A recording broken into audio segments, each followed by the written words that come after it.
नमस्कार, 20 मिनट 20 खबर में आपका स्वागत है। आपके साथ मैं हूं स्वप्निल। अगले 20 मिनट में आप देखेंगे 20 अहम खबरें। तो शुरू करते हैं 20 मिनट में 20 खबरों का सिलसिला। बिहार के मुजफ्फरपुर में बाइक सवार बदमाशों का दुस्साहस बढ़ता जा रहा है। एक बार फिर इन बाइक सवार बदमाशों की करतूत सीसीटीवी में कैद हो गई है। यहाँ ये बदमाश मात्र 9 सेकंड में 5 लाख के गहने की चोरी को अंजाम देते हैं और फरार हो जाते हैं। घटना मनियारी थाना क्षेत्र के काजी इंडा चौक के पास की है। पूरी वारदात का जो सीसीटीवी सामने आया है उसमें देखा जा सकता है कि पीली रंग की हुडी पहने एक शख्स पैदल आगे बढ़ रहा है। चंद कदमों की दूरी पर आभूषण कारोबारी पंकज शाह अपनी बाइक में गहने रखकर दुकान बंद कर घर जाने की तैयारी कर रहे होते हैं। पीली हुडी वाला शख्स जैसे ही पंकज के करीब पहुंचने वाला होता है वैसे ही उसका साथी पीछे से बाइक लेकर आता है। फिर वो उछलकर बाइक पर बैठ जाता है, लेकिन जैसे ही वो कारोबारी की बाइक के पास पहुंचता है तो मात्र 1 या 2 सेकंड के लिए बाइक चला रहा शख्स रफ्तार धीमी करता है। पीली हुडी वाला शख्स तुरंत बाइक की डिक्की में हाथ डालता है और दोनों गहने लेकर भाग जाते हैं। मामले को लेकर स्थानीय थाना को सूचना दी गई है। पुलिस सीसीटीवी फुटेज के आधार पर अपराधियों को गिरफ्तार करने के लिए छापेमारी कर रही है।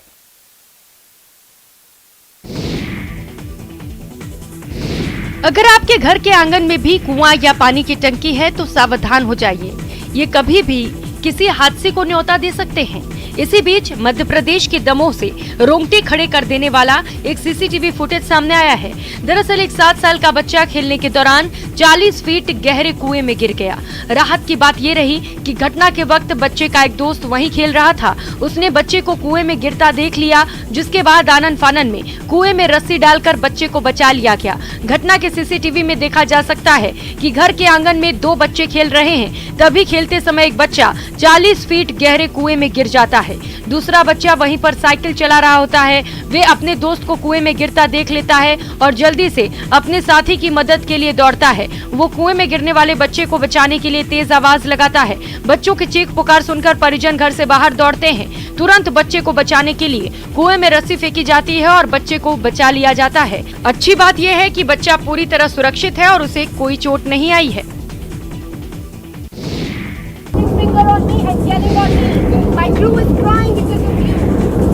तुर्की के इस्तांबुल शहर से दिल्ली आ रही एक निजी कंपनी की फ्लाइट में एक पैसेंजर और एयर होस्टेस के बीच खाने के ऑप्शन को लेकर तीखी बहस हो गई, जिसका वीडियो सोशल मीडिया पर तेजी से वायरल है। वायरल वीडियो में क्रू और यात्री के बीच बहस होती देखी जा सकती है, जिसमें क्रू मेंबर यात्री से कह रही है कि मैं तुम्हारी नौकर नहीं हूँ।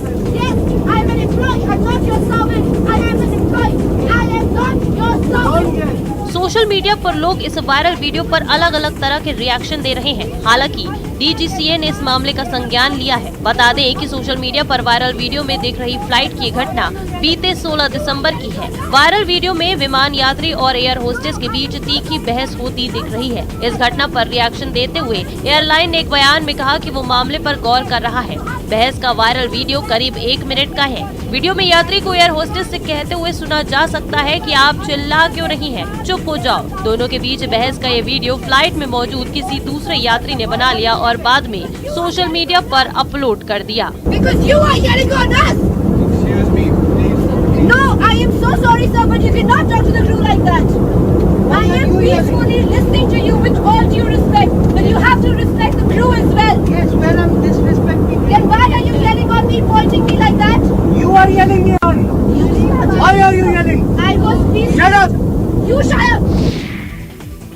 ये जो किचन के अंदर वो एक रसोईया है, पूजा देवी और पुरुषोत्तम चौधरी, वो अंदर गए और वो 2 धर पकड़ कर रहे थे। दोनों क्या कर रहे थे? ये रिंकू देवी देखी। स्कूल के एक शिक्षक स्कूल में ही एक महिला कर्मी के साथ रासलीला मचा रहे थे, जिसको दूसरी महिला कर्मी ने देख लिया और पुरजोर विरोध किया, जिसके बाद स्कूल में हंगामा शुरू हो गया। आगे की कहानी तस्वीरों की जुबानी। वीडियो में दिख रहा है कि 3 महिलाएं आपस में जबरदस्त मारपीट कर रही हैं। तस्वीरें बिहार के वैशाली के पातेपुर के एक स्कूल की है। रामलीला में संलिप्त महिला ने मारपीट की शुरुआत की और फिर स्कूल महिलाओं की जबरदस्त मारपीट से रणभूमि में बदल गया। वायरल वीडियो में दिख रही तीनों महिला रसोइयां बताई गई हैं। बताया गया कि पातेपुर थाना क्षेत्र के सरकारी स्कूल में पदस्थापित शिक्षक पुरुषोत्तम कुमार उर्फ बबलू का एक महिला कर्मी के साथ अफेयर चल रहा था। आरोप है किसी दौरान स्कूल की एक महिला कर्मी ने दोनों को रंगे हाथ पकड़ लिया। उस दिन भी घटना हुई है, हम वर कक्ष में हैं, सारे बच्चे हैं, बच्चे गवाही देंगे कि हाँ हम कहाँ थे। जब हम वहाँ पर पहुँचे तो सब लड़ रहा था, हम ही कहे कि इसको छोड़ा दीजिए। उसके बाद पता नहीं लोग को कहना हुआ कि नहीं ये इसके पीछे यही है। बीएसएफ भारत की सुरक्षा की पहली पंक्ति, युद्ध क्षेत्र में दुश्मनों के दांत खट्टे करने वाले देश के सपूत अपने हैरत अंगेज करतब से देखने वाले को दांतों तले उंगलियां दबाने को भी मजबूर कर रहे हैं। ये तस्वीरें दिल्ली की हैं। बीएसएफ के जवानों ने मोटरसाइकिल स्टंट करते हुए विश्व रिकॉर्ड बनाया। ये कारनामा दिल्ली में बीएसएफ के 2 डेयर डेविल बाइकर्स ने कर दिखाया है। मिली जानकारी के मुताबिक सीमा सुरक्षा बल की बाइक स्टंट टीम ने एक ऐसा विश्व रिकॉर्ड बनाया है जिसे तोड़ना काफी मुश्किल होने वाला है। बीएसएफ मोटरसाइकिल टीम जाबाज के कैप्टन इंस्पेक्टर अवधेश कुमार सिंह ने रॉयल इनफील्ड पर सबसे लंबे समय तक खड़े होकर बैक राइडिंग का विश्व रिकॉर्ड बनाया है। बता दें कि बीएसएफ की मोटरसाइकिल स्टंट टीमें 1990 में अपनी स्थापना के बाद से ही दर्शकों को लुभा रही हैं। इस तरह के कई करतब लिम्का बुक ऑफ रिकॉर्ड्स में भी दर्ज किए गए हैं। देखिए, अगर मूवमेंट और माइग्रेशन नहीं रुका तो इंडिया कहीं भी सेफ नहीं रहेगा, इसमें कोई शक नहीं है। जैसे पहले यही हुआ था कि विदेशों से लोग आते गए, उसको बीमारी को फैलाते गए और इंडिया में बीमारी फैली, पूरे विश्व में फैली। क्योंकि हम लोग का मूवमेंट होता रहता है, इंटरेक्शन होता रहता है आपस में। बात साफ और दो टूक है, अगर मूवमेंट और माइग्रेशन पर रोक नहीं लगी तो इंडिया भी सेफ नहीं रहेगा। इसलिए अपील पर अमल कीजिए, वरना हालात बिगड़ते देर नहीं लगेगी। तस्वीरें उत्तर प्रदेश के कानपुर की हैं, जहां प्रशासन ने एहतियात के तौर पर कोविड गाइडलाइंस की पालना के सख्त निर्देश जारी किए हैं। गौरतलब है कि चीन यूरोप में कोरोना का महाविस्फोट हुआ है। चीन में हालात बेकाबू हो चुके हैं। हर दिन रिकॉर्ड मौतों के बाद शमशान घाट तक में वेटिंग लिस्ट चल रही है। इन सबको देखते हुए भारत अलर्ट हो गया है। इस समय भारत में कोरोना के मामले ज्यादा नहीं है और इससे मौतें भी ना के बराबर हो रही हैं। लेकिन एक बार फिर इस वायरस के पूरी दुनिया में पैर पसारने की रफ्तार को देखते हुए सरकार कोई लापरवाही नहीं बरतना चाहती है।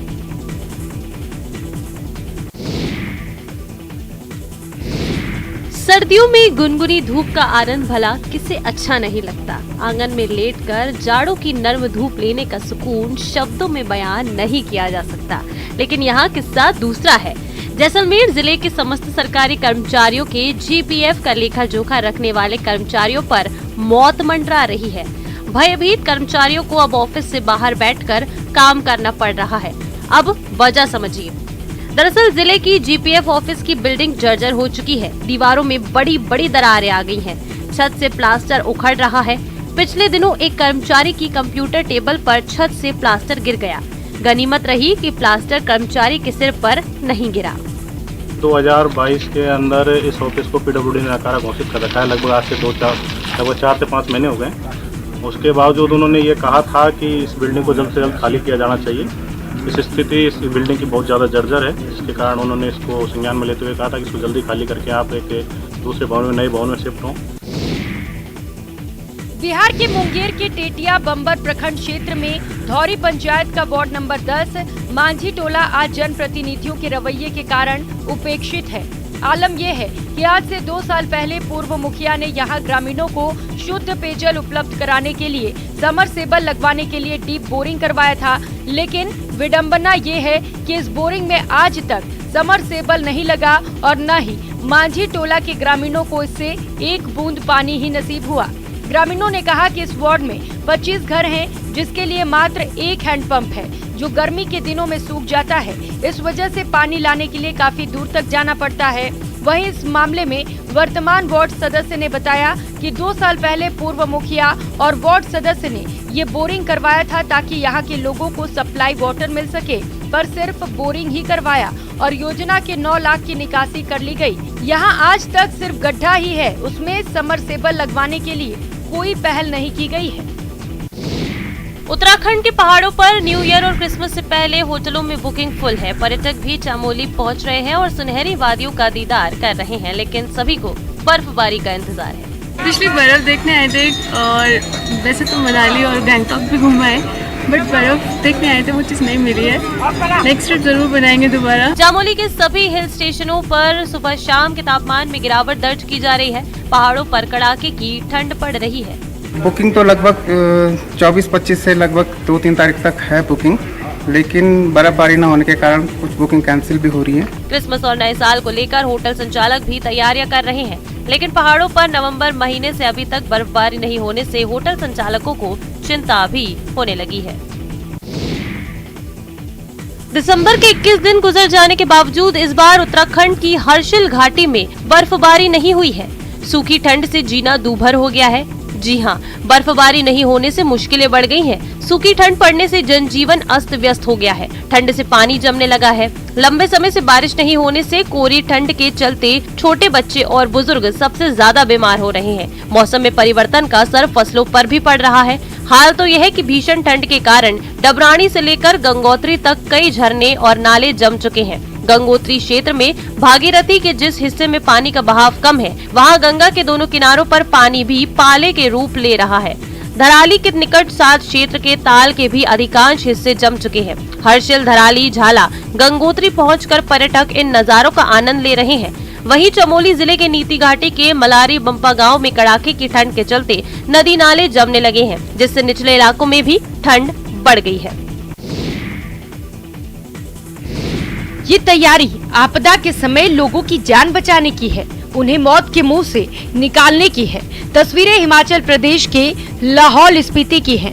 अटल बिहारी पर्वतारोहण संस्थान के सब सेंटर जिस्पा और जिला आपदा प्रबंधन के संयुक्त तत्वाधान में काजा में 14 दिवसीय आपदा मित्र अभियान के तहत प्रशिक्षण दिया जा रहा है। एडीसी अभिषेक वर्मा ने प्रशिक्षण ले रहे युवाओं का हौसला बढ़ाया और खुद भी रिपिलिंग की।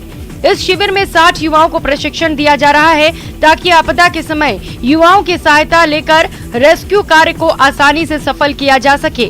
पहली बार काजा सेंटर में युवाओं को इस तरह का प्रशिक्षण दिया जा रहा है। इन्हें आपदा मित्र कहा जाएगा। सामुदायिक वॉलंटियर किसी भी आपात स्थिति के दौरान आपदा प्रबंधन प्राधिकरण के लिए सेवाएं देंगे। आपदा मित्र एक कॉन्सेप्ट है डीडीएमए का, एसडीएमए का, उसको एक कोर्स के रूप में हम लोग यहाँ पे बच्चों को कराते हैं। ये 14 डेज का एक कोर्स है। बेसिकली ये डिजास्टर का ही एक पार्ट है, क्योंकि यहाँ की ज्योग्राफी के हिसाब से इसको जानना समझना यहाँ पे लोगों के लिए बहुत ज़रूरी हो जाता है। कूली तो आपने बहुत देखे होंगे, लेकिन एक कूली ऐसा भी है जिसे काम करता देख आप हैरान रह जाएंगे। आपको अपनी आंखों पर भरोसा नहीं होगा। जी हाँ, ये शख्स सिर्फ बोरी या बैग जैसा छोटा मोटा वजन नहीं उठाता, बल्कि किसी भी बाइक या स्कूटी को ही सिर पर रखकर बस पर चढ़ा देता है। बाइक चाहे कितनी भी भारी हो, बंदा हाजिर रहता है। आगे की कहानी तस्वीरें बयां कर रही हैं। हैरानी की बात तो यह है कि उत्तर प्रदेश के आगरा का रहने वाला बबलू दिव्यांग है, लेकिन इसे हर तरह की दुपहिया वाहन को सिर पर उठाकर बस पर चढ़ाने में महारत हासिल है। सराय ख्वाजा के दरगाह वाली गली का रहने वाला बबलू 25 साल से परिवार के भरण पोषण के लिए मजदूरी कर रहा है। वायरल वीडियो के कारण बबलू सुर्खियां बटोर रहा है।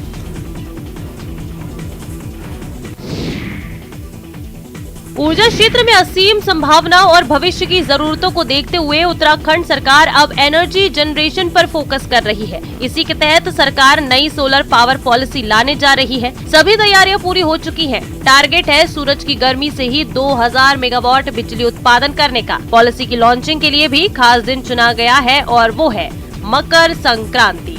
हमारी जो सोलर पॉलिसी है ये बहुत डिटेल बना हुआ है इस बार, और सोलर पॉलिसी को हमने पोर्टल में भी डाल करके सजेशंस इनवाइट किए थे। इसके अलावा एक formal stakeholder consultation meeting भी हमने किया था। पॉलिसी के तहत सरकार 1000 गाँव को सोलर गाँव बनाएगी, यानी कि पर्यटन गाँव, मधु गाँव की तर्ज पर ये गाँव सोलर पैनल के लिए जाने जाएंगे। इसके लिए ऐसे गाँवों का सर्वे शुरू कर दिया गया है जहाँ सबसे अधिक सनलाइट मिल सकती है। सुझावों को भी हम लोग एग्जामिन कर रहे हैं और जो भी हमें सम्मिलित होने योग्य हो उसको सम्मिलित भी किया जाएगा, और उसके बाद परामर्शी युवाओं का ओपिनियन लेते हुए नेक्स्ट कैबिनेट में इस सोलर पॉलिसी को लाया जाएगा। हालांकि राज्य सरकार के पास अपनी सोलर पावर पॉलिसी पहले से मौजूद है, लेकिन इसमें कई खामियां हैं, जिसके चलते सब्सिडी के बावजूद लोग सोलर प्लांट लगाने में दिलचस्पी नहीं दिखा रहे। लिहाजा नई पॉलिसी में उन सभी खामियों को दूर किया जा रहा है। राजस्थान की सीमाओं की सुरक्षा में तैनात देश के सीमा प्रहरियों को अब कुछ ऐसे साथी मिल गए हैं जिनके साथ मिलकर देश के जाबाज अब मुल्क की हिफाजत करेंगे। एक या दो नहीं बल्कि पूरे 36 ऊँटों को इंटरनेशनल बॉर्डर पर तैनात करने की तैयारी है। इसके जरिए न केवल देश की सुरक्षा होगी बल्कि रेत के ऊंचे ऊंचे टीलों पर भी पाकिस्तान के नापाक मंसूबों पर नजर रखने में आसानी होगी। एक तरफ जहां हर वक्त दुश्मन पर निगाहें रखने वाले देश के सीमा प्रहरी जीवंत पर्यंत कर्तव्य का निर्वहन करते रहते हैं, वहीं रेगिस्तान के जहाज कहे जाने वाले ऊंट भी किसी सीमा सुरक्षा प्रहरी की तरह काम करते नजर आएंगे। हमने तकरीबन जो है 36 कैमल्स तो जो है वो जोधपुर एरिया से खरीदे हैं। वो कैमल आज पहुंच जाएंगे बीकानेर में। उनको हम लोग यहाँ ट्रेनिंग देंगे। बिल्कुल रॉ कैमल है और हम लोग तकरीबन 4 से 6 साल के बीच की उम्र वाले कैमल खरीदते हैं और उनको हम ट्रेनिंग देंगे। उनको एक अच्छा कैमल ट्रेन करके बॉर्डर पे भेजेंगे ताकि बॉर्डर पे वो ड्यूटी कर सके। अपना काम धंधा हो या फिर कोई नौकरी, छुट्टी भला किसे प्यारी नहीं होती। सब जगह लोग छुट्टियां लेते हैं, कभी बीमार पड़ने पर, कभी जरूरी काम होने पर और कभी काम से थक चुके शरीर को आराम देने के लिए। अपने काम के प्रति पूरी तरह से समर्पित इंसान भी वीकली छुट्टी के लिए जरूर ऑफ लेता है, लेकिन आपकी टीवी स्क्रीन पर नजर आ रहा शख्स 17 साल से बगैर छुट्टी लिए काम कर रहा है। हिमाचल रोड ट्रांसपोर्ट कॉर्पोरेशन के कंडक्टर जोगेंद्र ठाकुर 17 साल से बिना नागा किए ड्यूटी कर रहे हैं। मैं जी 4 जून 2005 की ज्वाइनिंग है HRTC में और मेरे को लगभग इस समय 17 साल 6 महीने हो गए हैं लगातार काम करते हुए और मैं आगे भी लगातार काम करना चाहता हूं बिना छुट्टी के। कंडक्टर जोगेंद्र ठाकुर 4 जून 2005 से HRTC का हिस्सा हैं। उन्होंने अपनी ज्वाइनिंग के बाद से आज तक कोई छुट्टी नहीं ली है।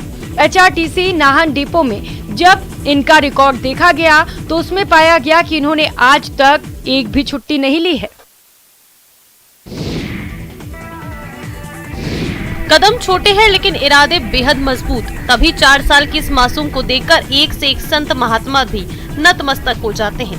नदियों में बढ़ रहे प्रदूषण को लेकर चिंता तो जताई जा रही है, मगर इसे कम करने को लेकर सरकारी प्रयास नाकाफी साबित हो रहे हैं। यही वजह है कि हौसले से लबरेज 4 साल की एक मासूम महाराष्ट्र से मध्य प्रदेश तक नर्मदा की पैदल परिक्रमा कर रही है।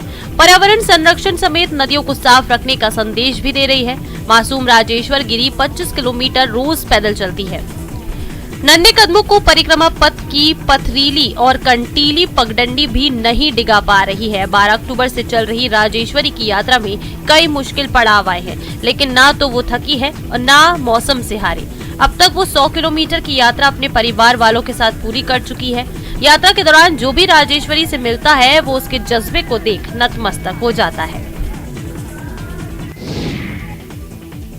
MP के हरदा जिले के ग्राम हंडिया में नर्मदा किनारे स्थित भगवान रिद्धनाथ शिव मंदिर। रामायण काल के इस मंदिर के बारे में मान्यता है कि मंदिर में शिवलिंग की स्थापना धन के देवता कुबेर ने की थी। भगवान कुबेर ने इस स्थान पर तपस्या कर अपनी खोई हुई धन संपदा प्राप्त की थी। पौराणिक महत्व के कारण इस मंदिर में दूर दूर से श्रद्धालु आते हैं और अपनी मनोकामना पूरी करते हैं। दूसरे देव स्थानों की तरह ये मंदिर आयताकार या गोलाई में नहीं है, बल्कि कछुए के आकार में बना है, क्योंकि कछुए को धन संपदा का प्रतीक माना जाता है और भगवान रिद्धनाथ को धन के देवता के रूप में पूजा जाता है। इस मंदिर का उल्लेख नर्मदा पुराण में भी मिलता है। मंदिर से दर्शन पूजन अर्चना करने से बहुत फल मिलता है और ऐतिहासिक मंदिर है ये। इसमें गुरु गोविंद सिंह जी बहुत बड़ी बड़ी हस्तियां भी आके ठहरी है।